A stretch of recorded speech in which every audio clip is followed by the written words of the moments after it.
Important element क्या है? तो आप क्या बोलोगे? वैसे तो 5 है, प्रकृति, जीव, आत्मा, पुरुष वगैरह, लेकिन सबसे इम्पोर्टेंट पार्ट उसका निष्काम कर्मयोग, क्योंकि यही प्रैक्टिकल सबसे ज्यादा हमारे कलयुग वालों के लिए है। और निष्काम कर्म योग के लिए ही अर्जुन को बोल रहे भगवान, और एंड में आकर के निष्काम कर्म योग पे जाकर ही खत्म करेंगे। तो अगर वो समझ में नहीं आया तो फिर फायदा नहीं गीता पढ़ने का। ठीक है। So let's start. भगवान क्या बोल रहे हैं? कह रहे कि आश्चर्यवत पश्यति कश्चिदेन माश्चर्यवत तथैव चान्य आश्चर्यवत् च मन्न शरणोति श्रुत्वा प्रेणे वेद न चैव कश्चित्. Some look on the soul as amazing, some describe him as amazing, and some hear of him as amazing, while others, even after hearing about him, cannot understand him at all.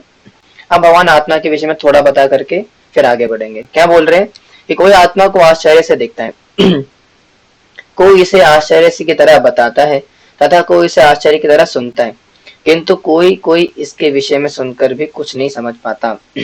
यानी कि भगवान बता रहे हैं कि ना आत्मा का जो कॉन्सेप्ट है बहुत सारे लोग सुनते हैं, है ना, क्योंकि जैसे आपने भी सुना और इसके अलावा और भी लोग सुनते हैं।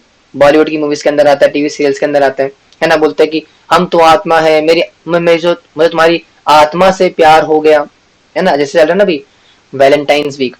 तो आजकल काफी सारे आशिक मजनू बोलते हैं अपनी जानने मन दिलरुबा से कि मुझे तुम्हारी, कहता है हमारा तो आत्मा का कनेक्शन है, बोलते हैं सोल कनेक्शन। सुना होगा ना आपने, बोलते कि मुझे तुम्हारी आत्मा से प्यार है ना, तेरी रूह से, तेरे जिस्म से, है ना। क्या था कि हमारा जो भी होता है, मुझे इतना आइडिया नहीं है, मेरे को इतना एक्सपीरियंस नहीं है। हम कोविड स्कूल में थे, हमारे दोस्तों को देखा हमने भाई, हमारा तो कभी इन सबसे पाला पड़ा नहीं। एक तो शक्ल इतनी गंदी थी तो वैसे कोई दिखता नहीं था हमारे तरह। बाकी जो दोस्तों को देखा हमने, वो करते थे ऐसे हरकतें।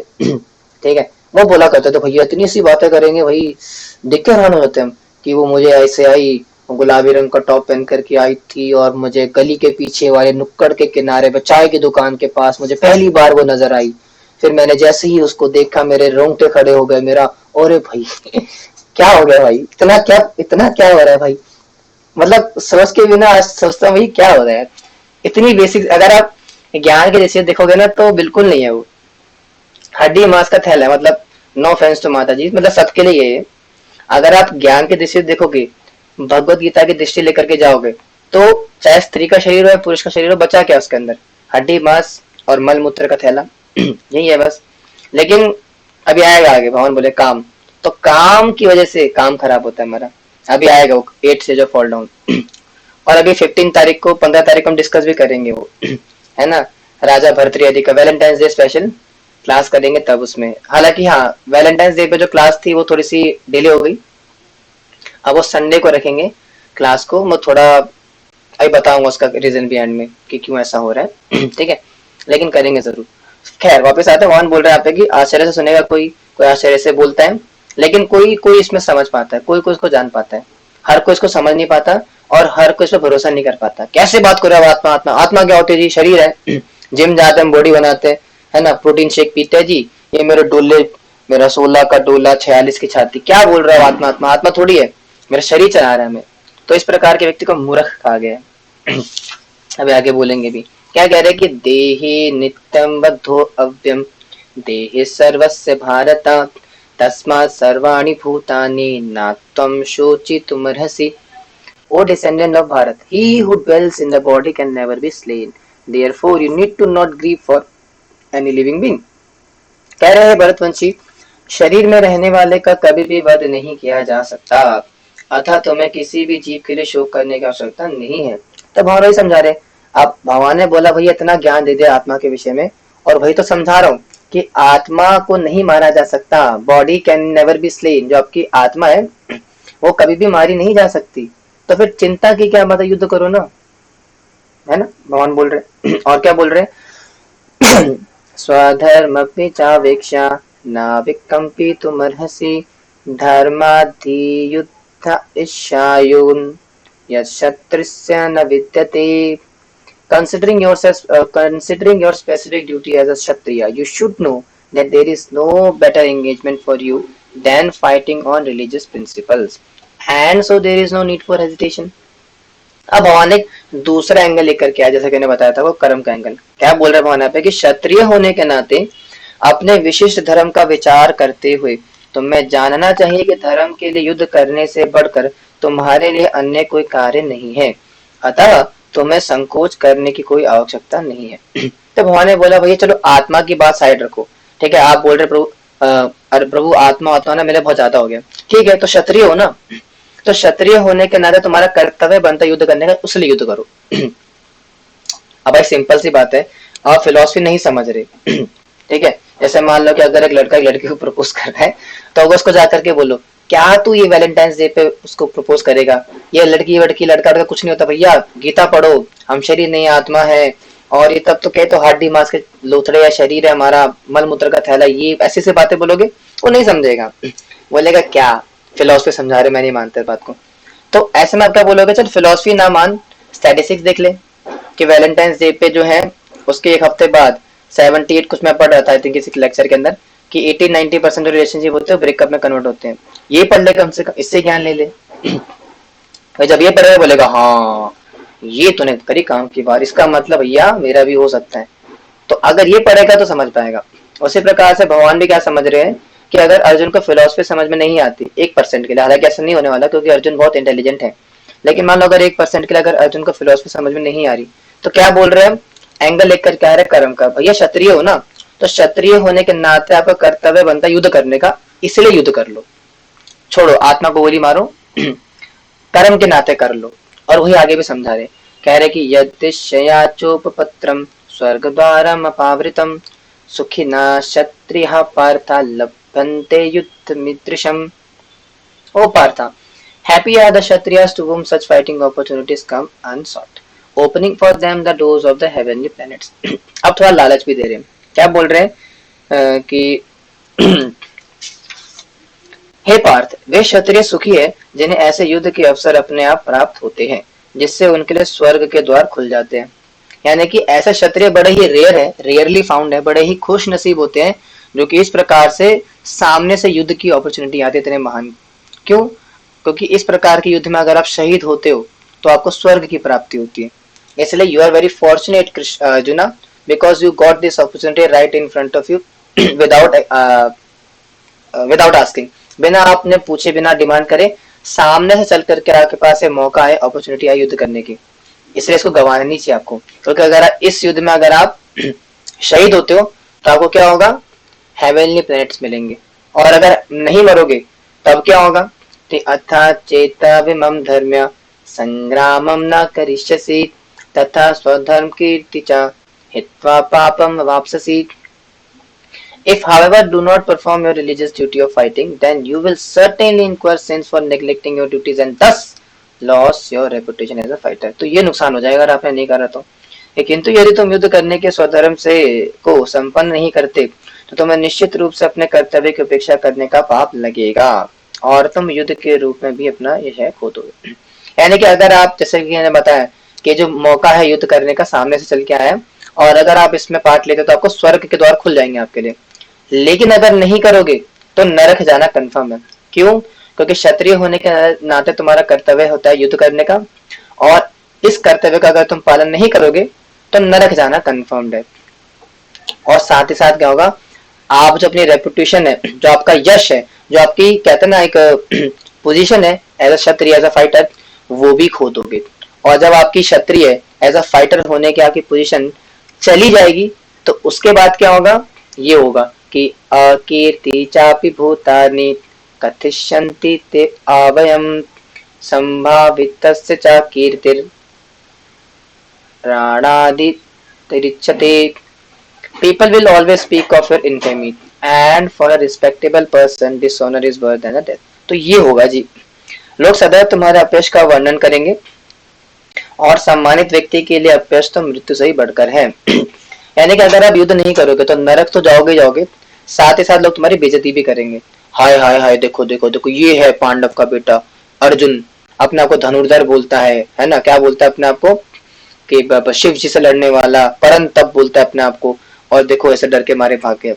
और ये तुम्हारे लिए मृत्यु से भी बढ़कर है, क्योंकि जो व्यक्ति सम्माननीय होता है बहुत, तो एक सम्माननीय व्यक्ति के लिए सबसे बड़ा क्या होता है, उसका अपमान हो जाना। अगर एक बहुत ही सम्माननीय व्यक्ति का अगर अपमान हो जाता है तो वो मृत्यु से बढ़कर होता है। क्यों? क्योंकि सम्मान है ना। अगर सम्मान चला गया तो क्या होगा? बेइज्जती होगी। इसीलिए लोग इस समाज के अंदर रेपुटेशन को, रिस्पेक्ट को लेकर के इतना हवा मचाते हैं, है ना। क्या बोलते हैं कि खानदान की नाक कटा दी तूने, इस प्रकार की बातें बोलते हैं। क्यों? क्योंकि जो अपमान है, जो अपयश हो जाता है, वो क्या है? मृत्यु से बढ़कर होता है एक सामान्य व्यक्ति के लिए। और ये व्यक्ति वही समझ सकता है जिसका कि सम्मान होता है। ठीक है। तो वही अर्जुन को समझा रहे भगवान कि भैया तुम इतने सामान्य व्यक्ति हो, एज अ क्षत्रिय तुम्हारी इतनी बड़ी इमेज है, अगर तुम नहीं लड़ोगे तो नरक भी जाओगे, साथ ही साथ बेइज्जती अलग होगी। ठीक है। और क्या होगा कि भैया द्राणादुपरतम मित्तं सन्ते त्वां महारथा येषां च त्वं बहुमतो भूत्वा यास्यसि लाघवम्। The great generals who have highly esteemed your name and fame will think that you have left the battlefield out of fear only, and thus they will consider you as insignificant. यह नुकसान है उसके कि जिन जिन महान योद्धाओं ने तुम्हारे नाम तथा यश को सम्मान दिया है, वह सोचेंगे कि तुमने डर के मारे ये भूमि छोड़ दी, और इस तरह वे तुम्हें तुच्छ मानेंगे। हाय हाय, देखो देखो देखो, है ना। जो पहले कहते ना सलाम ठोका करते थे, आज तुम्हारे पीछे तुम्हारी बेइज्जती करेंगे। जैसे वो है ना डायलॉग, कहते ना कि दिलवाले मूवी का, कहता कि हम शरीफ क्या हुए, सारी दुनिया ही बदमाश हो गई। है ना। तो इस प्रकार से बोलेंगे। अगर आप जो है इस प्रकार से हरकतें करोगे तो लोग क्या बोलेंगे ना, वो अर्जुन वो तो महाभारत छोड़ के भाग गया, डरपोक है एक नंबर का, भाग गया वो। पहले बड़ा मानता था मैं उसको, लेकिन बंदा ठीक नहीं है, वो डरपोक नंबर का है। ऐसा होता है ना समाज के अंदर। जैसे मान लो कि आप और आपकी किसी की लड़ाई हो रही है ना, स्कूल के बाहर लड़ाई हो रही है और सामने आपकी क्रश भी है, देख रही है आपकी युद्ध। तो अब क्या होगा? आप मान लो कि आप अपनी क्रश के सामने पिट गए, आप किसी के साथ सामने, तो आपके दोस्त क्या बोलेंगे? अबे जा, तेरी क्रश सामने थी, उसके सामने पिट गया, जा, थू है तेरे पे, थू थू थू। अपने आप को बड़ा बनता था तो मैं जिम जाता हूँ, ये करता हूँ, बॉर्नविटा पीता हूँ, ये करता हूँ, जा। एक सुकड़े भिंडी से तू, इतने सुकड़े आदमी से तू लड़ नहीं पाया, पिट गया, वो अपनी क्रश के सामने जा, क्या बोलेंगे? तो कितनी बदनामी होती, कितनी बेइज्जती होती है ना। भले ही आपने किसी भी कारण से ना मारा हो सकता है आपने दया करके छोड़ दिया हो, अबे सुकड़ा सा इसको क्या मारूं यार, लेकिन पिट तो गए, बेइज्जती तो हो गए ना पूरे स्कूल के सामने, क्रश के सामने, दोस्तों के सामने। भगवान भी वही बोल रहे हैं कि भैया लोग ये नहीं मानेंगे कि आपने अपने कंपैशन के कारण, या जो 5 कारण दिए उनके कारण युद्ध छोड़ा, कोई नहीं बोलेगा। लोग क्या बोलेंगे? डर के मारे भाग गए वो। इस प्रकार की बातें बोलेंगे, और ये आपके लिए सही चीज नहीं है, बहुत ही गलत चीज है। इसलिए क्या करो? आवाचावादांश भू अन्यत विदिश्यन्ति तवाहिता निंदस्तत्व समाथा ततो दुःखंतरनुकिम। Your enemies will describe you in many unkind words and scorn your ability.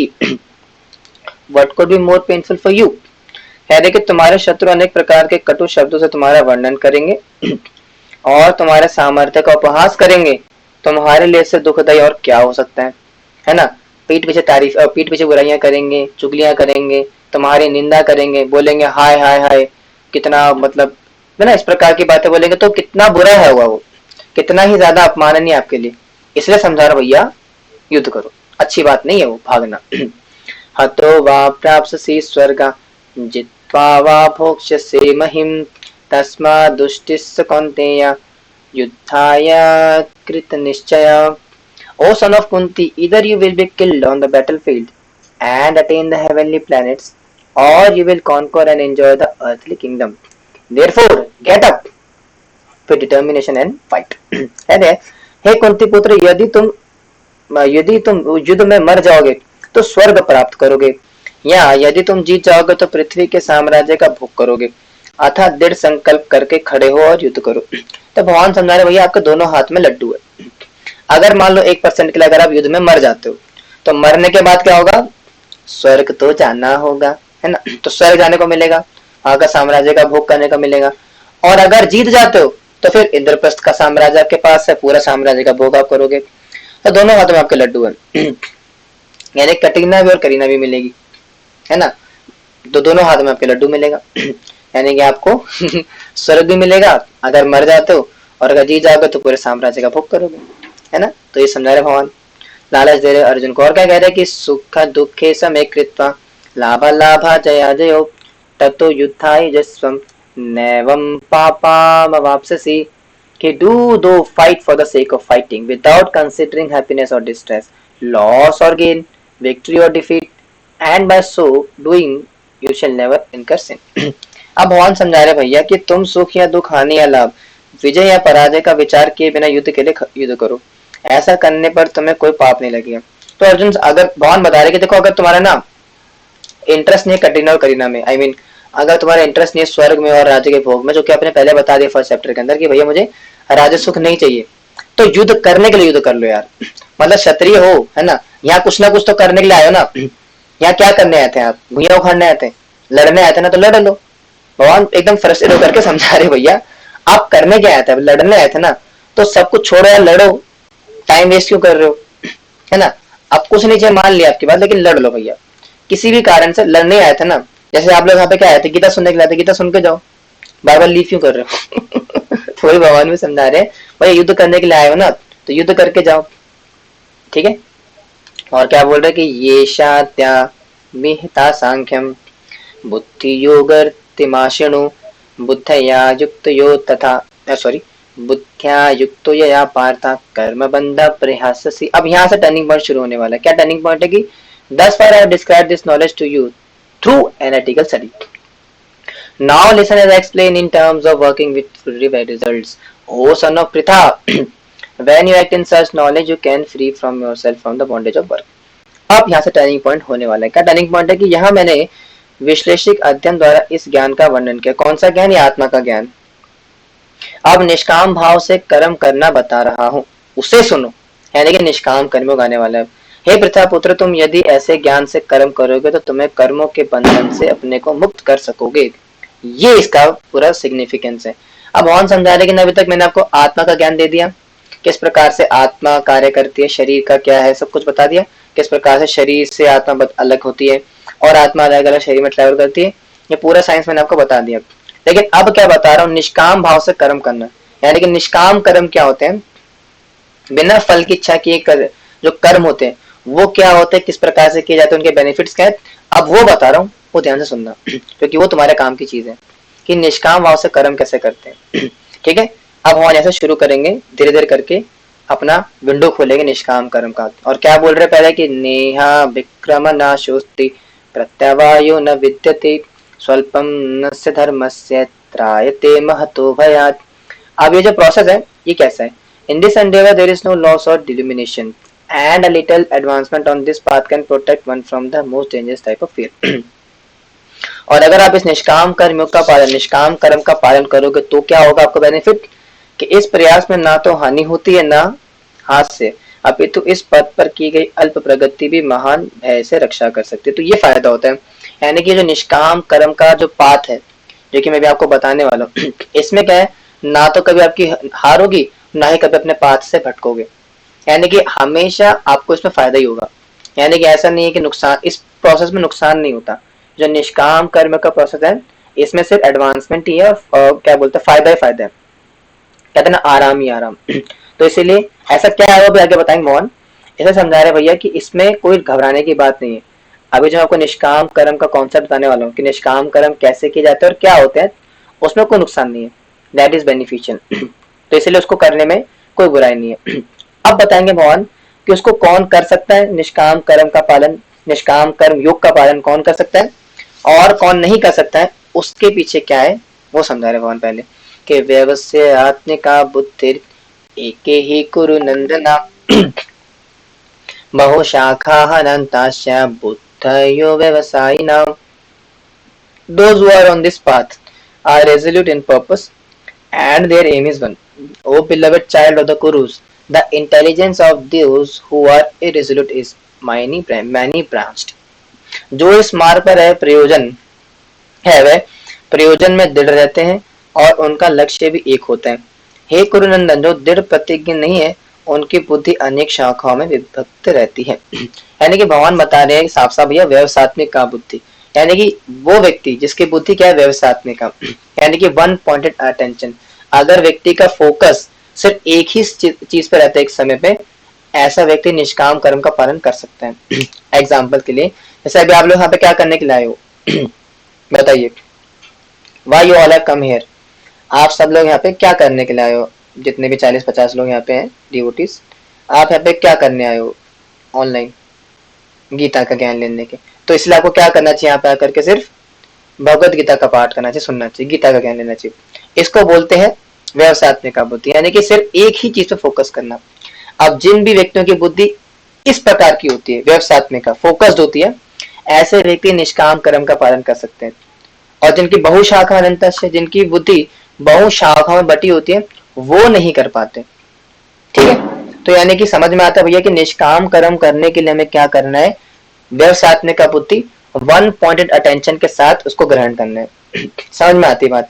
लेकिन भगवान बोल रहा है बहुशाखा अनंताश्च, तो ये बहुशाखा क्या होती है, मतलब हमारी जो बुद्धि है बहुशाखा में बढ़ जाती है।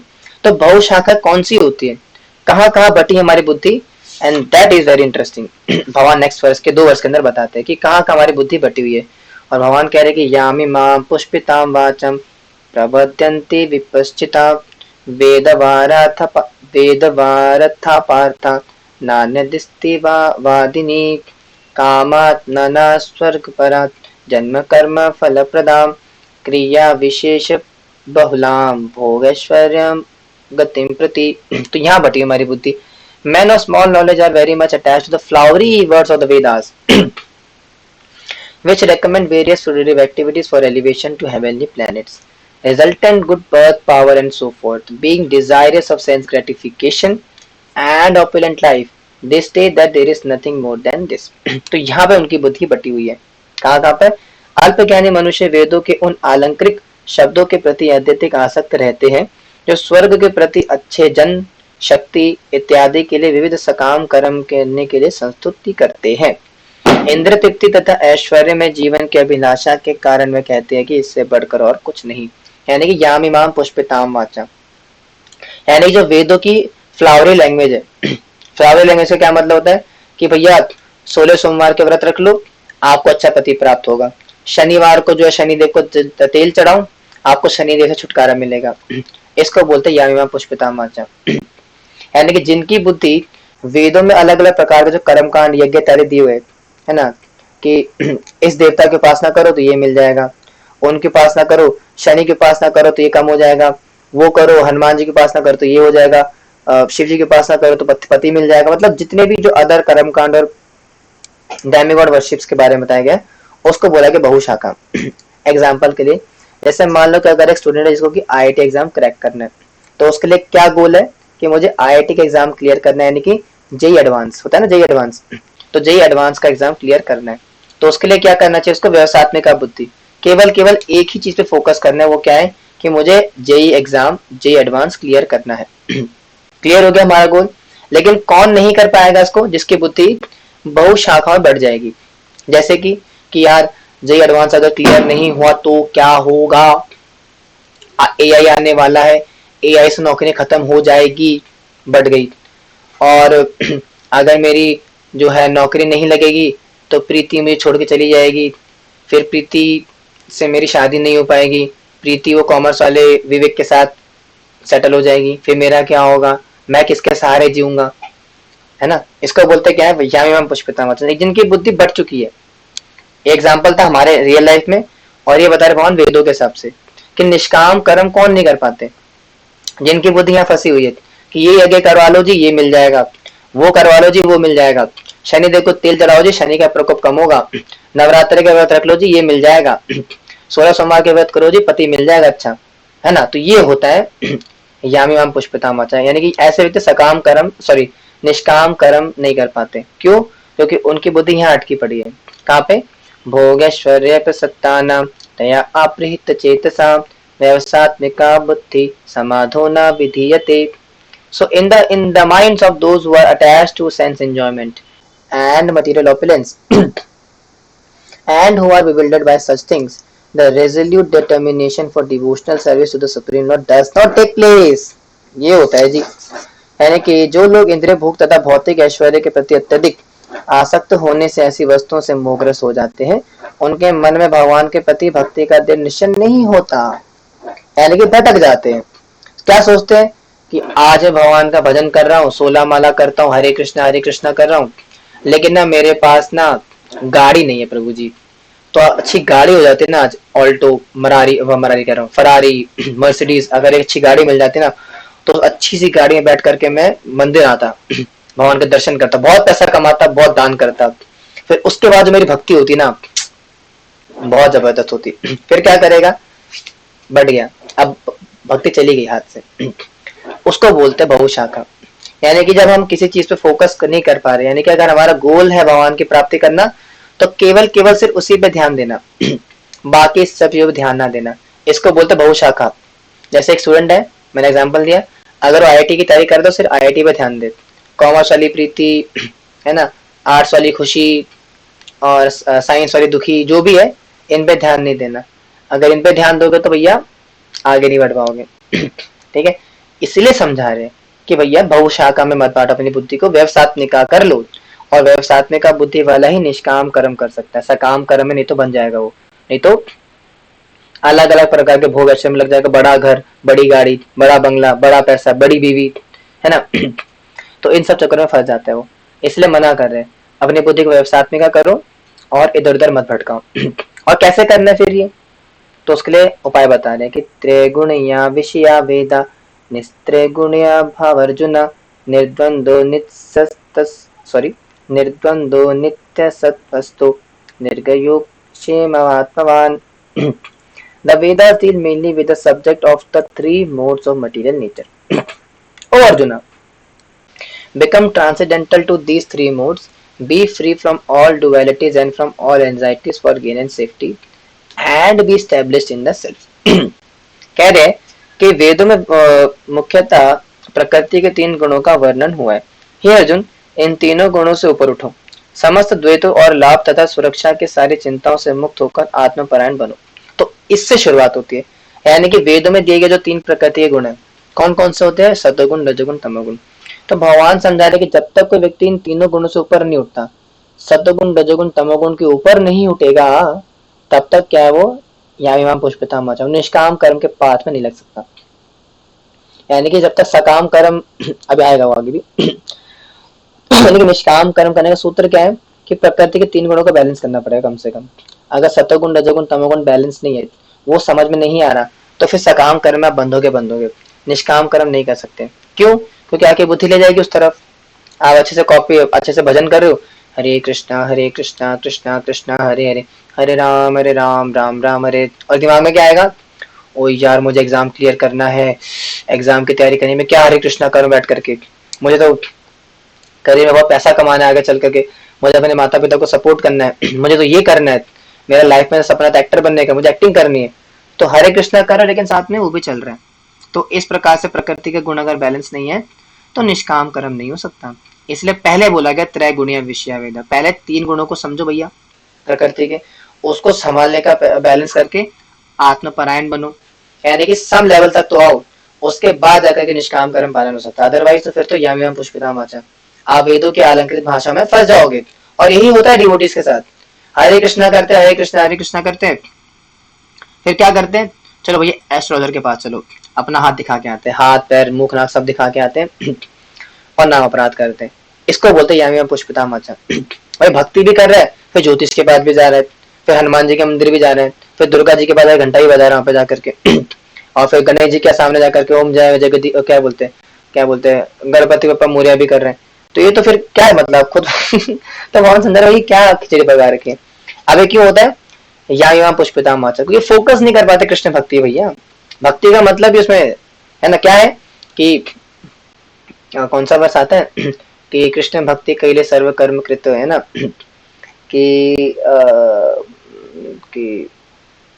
हाँ मैं भूल रहा हूँ बस, भक्त साम्य सिंधु का वर्ष में बोलते हैं कृष्ण भक्ति कैले सर्व कर्म कृत, जिसने कृष्ण भक्ति कर लिया उसने समस्त प्रकार के कर्म कर लिए, लेकिन क्यों नहीं कर पाते, उस पर पार टिक पाते, बिकॉज ऑफ यामिमाम पुष्पिताम आचार्य। बुद्धि भटकी हुई है, कभी इधर चला मैं उधर चला, जाने कहा मैं किधर चला और फिसल गया, कि तूने क्या किया है ना। तो कभी इधर चली बुद्धि, कभी उधर चली, कभी चली हवा मस्तानी, कभी दिल सुहाना है मौसम दीवाना है। तो इस प्रकार से अगर बुद्धि भटकी रहेगी तो ना तो भौतिक जीवन में कुछ कर पाओगे और ना भैया भक्ति में कुछ कर पाओगे। इसलिए भगवान क्या बोल रहे हैं त्रय गुणिया विषय, तो कम से कम प्रकृति के 3 गुणों से ऊपर तो उठो, बात की बात बाद में देखेंगे।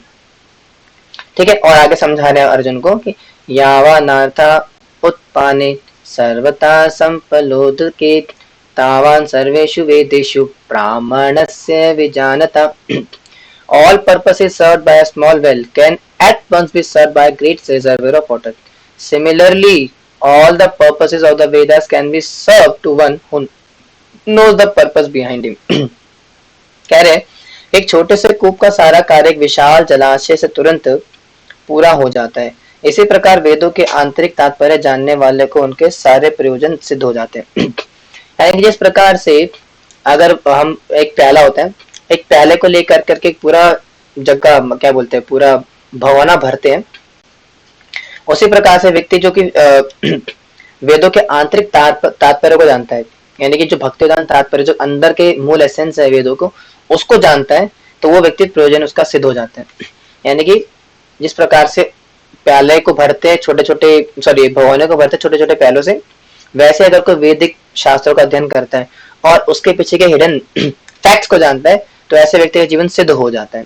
ठीक है, अब भगवान ऐसे अपना जो है मेन टॉपिक निष्काम कर्मियों को छेड़ करके आते हैं। अभी तक पूरा बेस बता दिया कि भैया निष्काम कर्मियों कौन कर सकता है, कैसे कर सकता भी आएगा, और कौन कर सकता है, व्यवसायिक बुद्धि वाला, और जिनकी बुद्धि बहुत शाखा में बटी होती है वो नहीं कर पाते, फॉल डाउन हो जाता है उनका।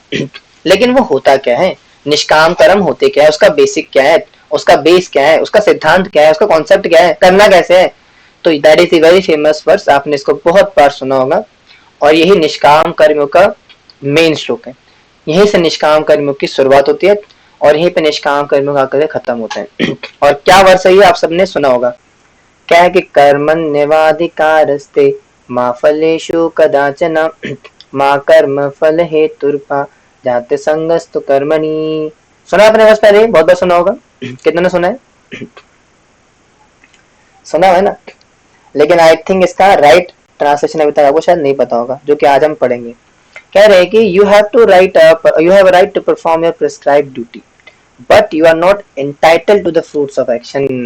Never consider yourself the cause of the results of your activities and never be attached to not doing your duty. So ये है पूरा निष्काम कर्मियों का लेखा जोखा। क्या है कि तुम्हें अपना कर्म करने का अधिकार है, किंतु कर्म के फलों के तुम अधिकारी नहीं हो। तुम ना तो कभी अपने आप को अपने कर्मों के फलों का कारण मानो और ना ही कर्म ना करने के प्रति आसक्त हो। तो ये है पूरा बेस, यानी कि कर्मों के प्रति जो आपके आसक्ति है उसको त्यागना है। मैं डॉक्टर हूँ, इंजीनियर हूँ, है ना, साइंटिस्ट हूँ, एक्टर हूँ और फलाना फलाना हूँ, तो ये जो हमारे कर्मों से आसक्ति है जो कि हम उससे आइडेंटिफाई करते हैं, इसको त्यागना है कि मैं भगवान का दास हूँ, मैं आत्मा हूँ। तो कर्मों से जो आइडेंटिफिकेशन हम करते हैं, उस कर्मों से अपनी आइडेंटिफिकेशन को काटना है, अपने आप को कर्मों से आइडेंटिफाई नहीं करना। मैं सुप्रीम कोर्ट का जज हूँ, नहीं हूँ भैया, पहले इसको त्यागना है कि मैं ये नहीं हूँ।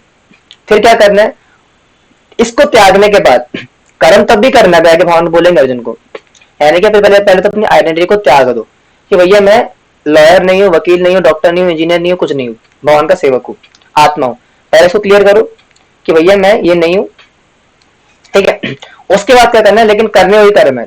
क्यों करने, ताकि उससे मुक्त होने के लिए। अभी आगे भगवान समझाएंगे उसको। यानी कि अपनी आइडेंटिटी को पहले हटा दो कि भैया मैं ये नहीं हूँ, लेकिन क्यों करता हूँ, क्योंकि मेरा कर्तव्य है अकॉर्डिंग टू द बॉडी। और लेकिन करता क्यों, इसको करने के बाद जो इसके फ्रूट्स आते हैं वो भगवान को अर्पित करता हूँ, क्योंकि इसका अधिकारी मैं नहीं हूँ, भगवान है। ये है पूरा बेस निष्काम कर्मयोग का। एग्जाम्पल देता हूँ, मान लो अगर कोई व्यक्ति जो है बहुत बड़ा डॉक्टर है, नहीं इंजीनियर है, मान लो बहुत बड़ा इंजीनियर है और उसकी सैलरी महीने की 1 लाख 1.5 लाख रुपए सैलरी है। अब सबसे पहले उसने क्या करना है, उसको निष्काम कर्म का पालन करना है, तो उसको सबसे पहले अपनी आइडेंटिटी को काटना होगा। कैसे काटेगा, उसको ये अपने आप को मानना पड़ेगा कि मैं शरीर नहीं, मैं आत्मा हूँ, और ये जो मेरा इंजीनियर होने का प्रोफेशन है ये टेम्पररी है, बॉडीली लेवल पे। क्लियर हो गया कि भैया मैं शरीर नहीं, मैं आत्मा हूँ, और जो इंजीनियरिंग मेरा प्रोफेशन है वो मेरा नहीं है। लेकिन फिर सवाल आएगा कि भैया मैं कर्म क्यों करूँ, वो अर्जुन ही पूछेंगे अभी, लेकिन अभी थोड़ा आगे आएगा, अभी इसको डिस्कस नहीं करूंगा, पहले इसको समझ लो पूरा कॉन्सेप्ट क्या है। तो सबसे पहले अपनी आइडेंटिटी काट दी कि मैं इंजीनियर नहीं हूँ, मैं आत्मा हूँ। फिर उसके बाद जो इंजीनियर रहते हैं, जो कर्म करेगा वो, यानी कि इंजीनियर है जो पैसा कमाएगा, उसका जो फ्रूट है, यानी कि इंजीनियरिंग करके जो डॉक्टर, मतलब जो कंप्यूटर साइंस की डिग्री उसके पास मान लो, तो कोडिंग वगैरह जो करेगा, अपने ऑफिस में जाकर जो काम करेगा, वो उसने क्या करा, कर्म करा। अब कर्म के बदले में फ्रूट्स होंगे। फ्रूट्स क्या होंगे? पैसा। पैसा पैसा करती है तो पैसे पे क्यों मरती है ना। वो जो पैसा आएगा, जो फ्रूट आएगा कर्म से, उसको भोगना नहीं है, यानी कि उसको अपने एंजॉयमेंट के लिए यूज नहीं करना। तो क्या कर रहे हैं? अर्पित, भगवान को अर्पित करना है। इसको बोलते हैं निष्काम कर्मयोग। यानी कि जॉब पे जाना है, काम करना है, लेकिन पैसा अपने लिए यूज नहीं करना। कर सकते हैं? नहीं कर सकते। इसलिए भगवान समझा रहे थे मुश्किल है। यानी कि काम पे आप जाओगे लेकिन पैसा आप नहीं रखोगे, भगवान को अर्पित करोगे। इसको बोलते हैं निष्काम कर्म। आया समझ में? और ये है सबसे बेस, पूरा बेस है निष्काम कर्म का। इसके ऊपर पूरा निष्काम कर्म योग भी आएगा आधारित है। और किस प्रकार से परफॉर्म किया जाता है कि योगस्था कुरु कर्माणि संगतत्वा धनंजया सिद्धया सिद्धयो समो भूत्वा सत्वं योग सिद्धया सिद्धयो समो भूत्वा समत्वा योगुच्यते। Perform your duty equipoised o Arjuna, abandonning all attachment to such success or failure. Such equanimity is called yoga. कि हे अर्जुन, जय है तथा पराजय के समस्त आसक्ति त्याग कर समभाव से अपना कर्म करो, ऐसे समता योग कहलाते हैं। यानी कि अगर आप अपनी पराजय, अपनी हार, इसको अधिक अपनी साइड पर रख करके कि मैं जीतूंगा या हारूंगा, इसको साइड पर रख करके अगर अभी तो करोगे तो उस कर्म को योग बोला जाएगा। यानी कि बेसिकली सिंपल सी बात है, निष्काम कर्म और निष्काम कर्म योग में क्या अंतर होता है। यानी कि निष्काम कर्म का मतलब होता है कि आप कर्म कर रहे हो और फ्रूट से अटैच नहीं हो उसके, और निष्काम कर्म योग का मतलब होता है कि आपने निष्काम कर्म करा और निष्काम कर्म करके जो फ्रूट्स है निष्काम कर्म के, उसको भगवान को अर्पित कर दिया, उसको बोलते हैं निष्काम कर्म योग। समझ में आया? इसको बोलते हैं निष्काम कर्म और निष्काम कर्म योग। क्लियर है? अगर डाउट होगा तो क्लास करने पूछ सकते हो आप। आगे बढ़ते आगे भगवान कह रहे कि दूरेणम अवरम कर्म बुद्धि योगात् जन्नता बुद्धियो शरणम छन्ना कृपणा फल हेतवा। O Dhananjay, keep all abominable activities far distant by devotional service, and in that consciousness surrender unto the Lord. Those who want to enjoy the fruits of their work are as misers. क्या कह रहे हैं? हे धनंजय, भक्ति के द्वारा समस्त ग्रहित कर्मों से दूर रहो और उसी भाव से भगवान की शरण ग्रहण करो। जो व्यक्ति अपने सकाम कर्म फलों को भोगना चाहते हैं वे कृपण कहलाते हैं। इसलिए भगवान समझा रहे थे कि भैया आपको कर्म करना है लेकिन कर्म के फलों को अर्पित भोगना नहीं है, क्योंकि अगर आप कर्मों के फलों को भोग लोगे तो कृपण कहलाओगे, चोर कहलाओगे। क्यों? क्योंकि आपके ऊपर केवल कर्म करने का अधिकार है, फल का अधिकारी आप नहीं हो, आप सिर्फ कर्म करोगे। अगर आपने अधिकारी ना होते हुए भी आप कर्म के फलों के अधिकारी नहीं हो, लेकिन अगर आप अधिकारी ना होते हुए भी कर्मों के फलों को भोग लोगे, then you will be called as misers और कृपण। यानी कि कंजूस व्यक्ति बोलो या बेवकूफ बोलो, मूर्ख बोलो, चोर बोलो, कुछ ही बोलो, वो कहलाओगे आप। अब ऐसा क्यों है उसका एक्सप्लेनेशन भगवान अभी आगे देंगे कि बुद्धि युक्तो जहाँ तिहा उभे सुकृत दुष्कृते तस्मादोज्ञा युजस्वाहा योगा कर्म सुकौशलम। A man engaged in devotional service rights himself of both good and bad reaction even in this life. Therefore, strive for yoga, which is the art of all work. कह रहे कि भक्ति में संलग्न मनुष्य जीवन में ही अच्छे तथा बुरे कर्मों से अपने को मुक्त कर लेता है, अतः योग के लिए प्रयत्न करो क्योंकि सारा कार्य कौशल यही है। अब भगवान समझा रहे कि जो व्यक्ति इस निष्काम कर्म के प्रोसेस में लगता है, जो कि निष्काम कर्म का पालन करता है, वो व्यक्ति इस जीवन में रहते हुए भी अच्छे और बुरे जो रिएक्शन आते हैं, अगर हम कोई भी कर्म करते हैं तो उसके अच्छे और बुरे रिएक्शन दोनों आते हैं। तो भगवान समझा रहे कि अगर कोई व्यक्ति इस शरीर में रहते हुए भी, इस जगत में रहते हुए भी कर्म करता है, निष्काम कर्म करता है, तो अच्छे और बुरे कर्मों के फलों से मुक्त हो जाता है। और क्या हो जाता है? इस योग में सिद्ध होकर के मुक्ति का भागी बनता है बेसिकली। तो इसलिए भगवान समझा रहे भैया निष्काम कर्म ये बेनिफिट है, निष्काम कर्म आपको करना चाहिए। उससे क्या होगा? आप अच्छे और बुरे कर्मों से मुक्त हो जाओगे।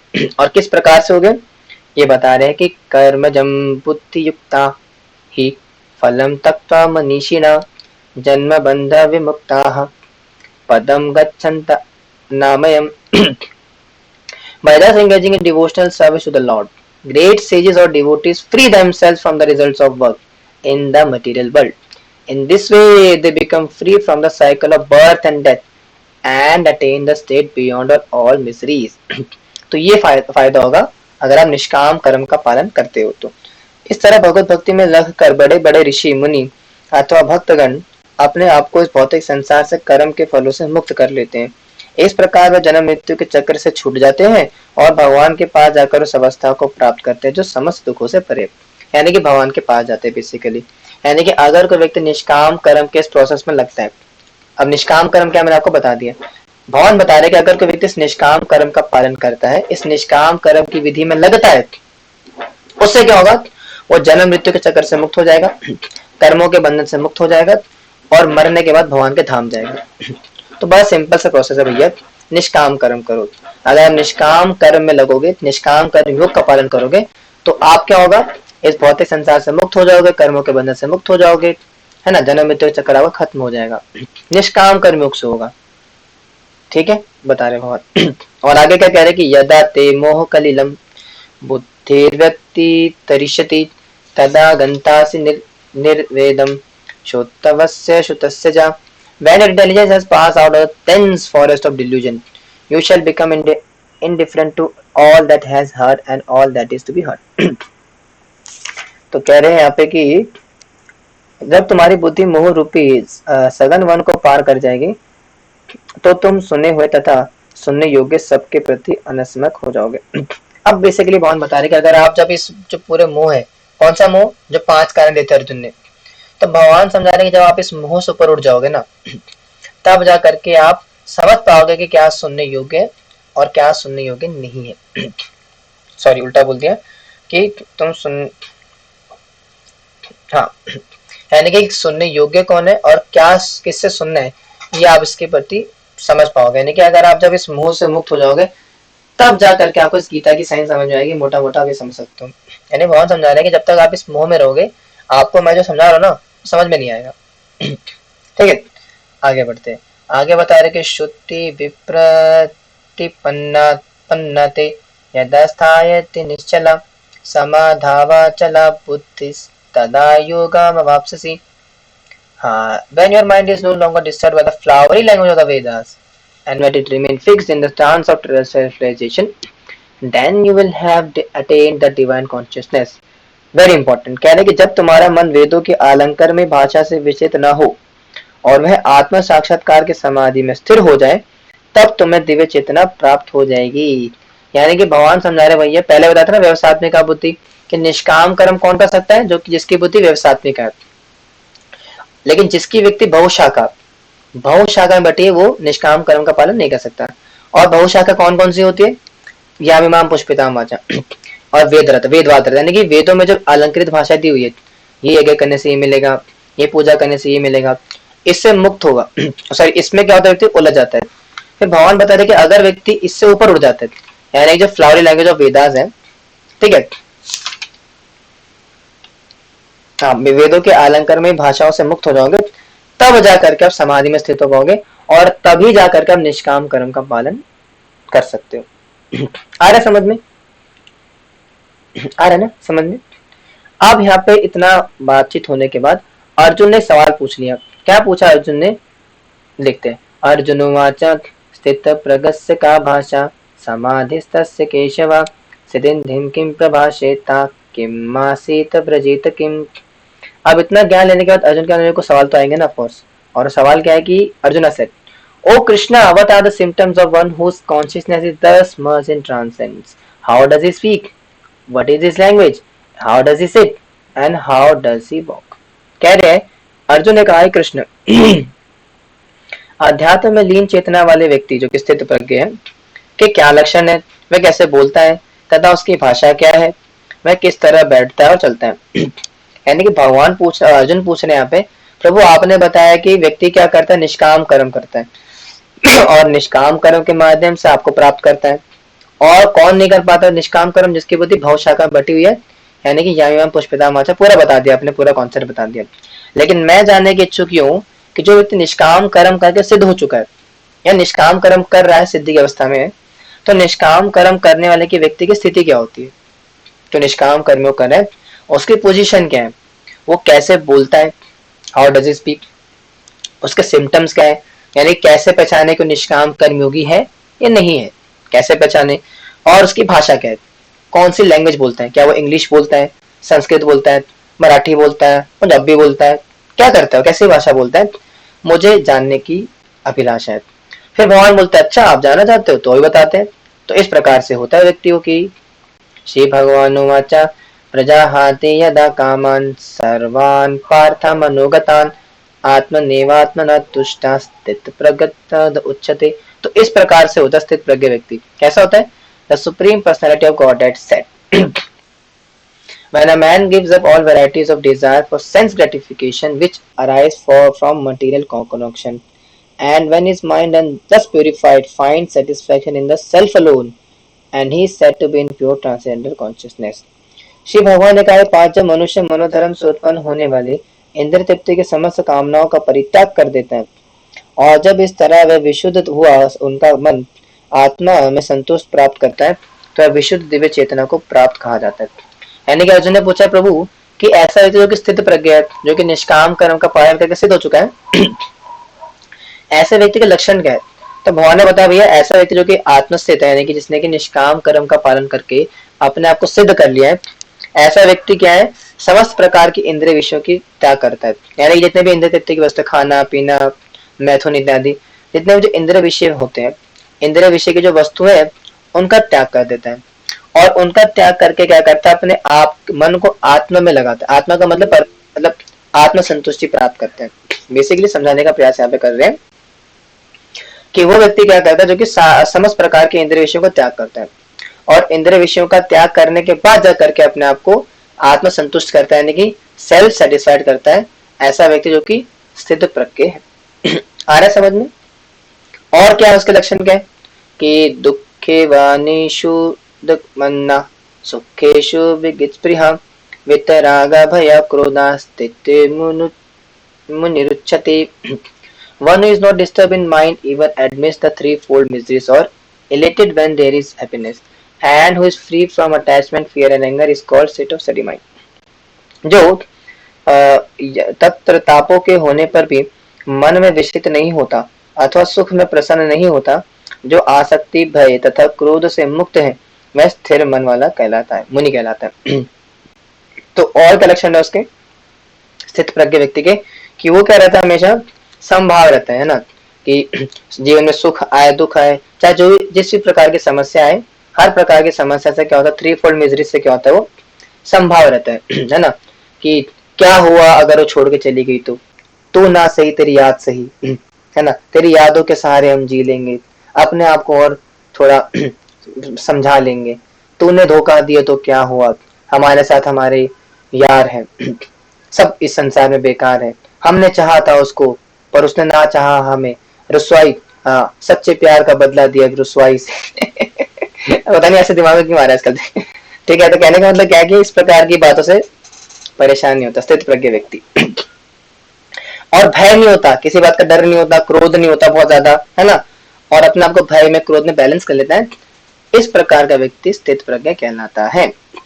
और क्या लक्षण होते हैं इसके, हम इसको डिस्कस करेंगे कल की क्लास में कि भैया कि स्थित प्रज्ञ व्यक्ति के और क्या क्या लक्षण है, जो कि भगवान अर्जुन को बताएंगे। और उसके बाद जो 8 से जो फॉल डाउन होगा, वेरी इंपॉर्टेंट क्लास, वो बताएंगे भगवान कल की क्लास में। और बताएंगे कि किस प्रकार से व्यक्ति जो योगी है 8 प्रकार से पतन होता है उसका, योगी का 8 लेवल पे होता है, और वेरी इंपॉर्टेंट क्लास होगी वो। उसे भगवान समझाएंगे किस प्रकार से जो योगी है वो किस प्रकार से 8 स्टेज होते हैं उसके फॉल डाउन के, and that we will discussing in tomorrow's class. ठीक है, हरे कृष्णा, श्रील प्रभुपाद की जय, भगवत गीता की जय, आप सभी भक्तों की